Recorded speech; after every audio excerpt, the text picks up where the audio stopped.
तो आपने कूच बिहार की ग्राउंड रिपोर्ट देखी। अब देखिए चुनाव आयोग ने कूच बिहार की घटना के बाद कैसी सख्ती दिखाई। बंगाल चुनाव में हिंसा की ताजा घटनाओं को देखते हुए चुनाव आयोग ने फैसला लिया है कि 5वें चरण का चुनाव प्रचार अब 72 घंटे पहले ही बंद हो जाएगा। आइए आपको ग्राफिक्स के जरिए बिग वॉल पर दिखाते हैं कि रक्त रंजित कूच बिहार का चुनाव आयोग के बाद चुनाव आयोग ने क्या प्रहार किया है। 5वें चरण का चुनाव प्रचार अब 36 के बदले 72 घंटे पहले बंद हो जाएगा।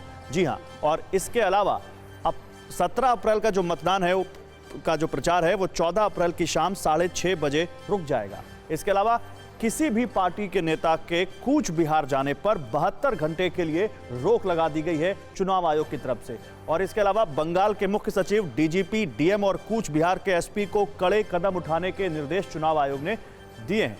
तो एक तरफ चुनाव आयोग सख्ती बरत रहा है, शांति से चुनाव की कोशिशों में जुटा है, तो दूसरी तरफ कूच बिहार में हुई मौत पर आरोप प्रत्यारोप का सिलसिला शुरू हो गया है। बीजेपी नेता ममता बनर्जी को दोषी ठहरा रहे हैं तो दीदी बीजेपी पर ठीकरा फोड़ रही हैं। ये रिपोर्ट देखिए।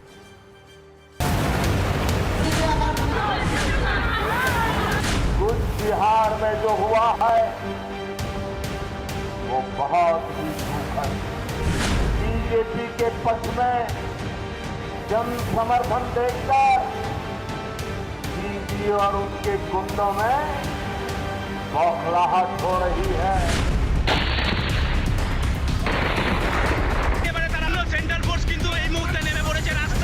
पश्चिम बंगाल के कूच बिहार में चौथे दौर की वोटिंग के दौरान 4 लोगों की मौत पर सियासत सुर्ख है।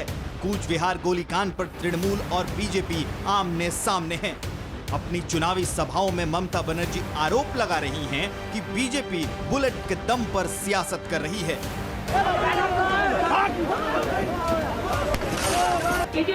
বিজেপি দুটো চাটি বললে বা বন্দুক ঠেকালে বলে আমি বসবো না, তাকে এজেন্ট করার দরকার নেই, আমার কন্যাশ্রীর মেয়েদের एजेंट করলো। दूसरी तरफ बीजेपी कूच बिहार गोलीकांड के लिए तृणमूल को जिम्मेदार ठहरा रही है। पीएम मोदी ने ममता बनर्जी पर जानबूझकर हिंसा भड़काने का आरोप लगाया। बीजेपी के पक्ष में जन समर्थन देखकर दीदी और उनके गुंडों में बौखलाहट हो रही है। आपकी कुर्सी जाते देख दीदी इस स्तर पर उतर आई है,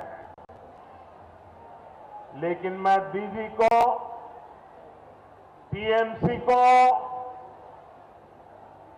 उनके गुंडों को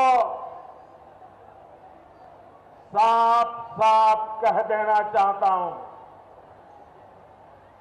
दीदी और टीएमसी की मनमानी बंगाल में नहीं चलने दी जाएगी। ये हिंसा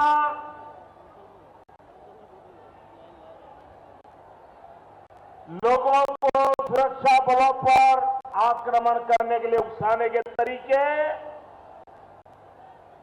चुनाव प्रक्रिया में रोड़े अटकाने के तरीके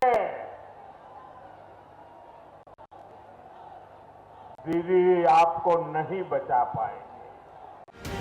पीएम मोदी ही नहीं, केंद्रीय गृह मंत्री अमित शाह ने भी TV9 भारतवर्ष से बातचीत में कूच बिहार की घटना को ममता बनर्जी के उकसावे का जिम्मेदार ठहराया। पूरे बंगाल की जनता को मालूम पड़ गया है कि आपके उकसावे के कारण बच्चों की मौत हुई है, और एक दूसरा ही लड़का उसी विधानसभा में मारा गया जिसके लिए आपके पास 2 शब्द भी नहीं है। किस प्रकार के मुख्यमंत्री? पीएम मोदी और गृह मंत्री शाह का इशारा ममता बनर्जी के उस बयान की तरफ है जिसमें दीदी ने बंगाल की महिलाओं को सुरक्षा बलों से बेलन और कलछी के साथ सामना करने को कह रही हैं। हालांकि पूरी घटना के बाद ममता बनर्जी कूच बिहार की हिंसा को नरसंहार बता रही है और चुनाव आयोग की पाबंदियों को हादसे की हकीकत छिपाने की कोशिश। हालांकि चुनाव आयोग ममता बनर्जी के आरोपों को पूरी तरह खारिज कर चुका है और कूच बिहार हिंसा को आत्मरक्षा के लिए उठाया गया कदम बताकर CISF को क्लीन चिट दे चुका है।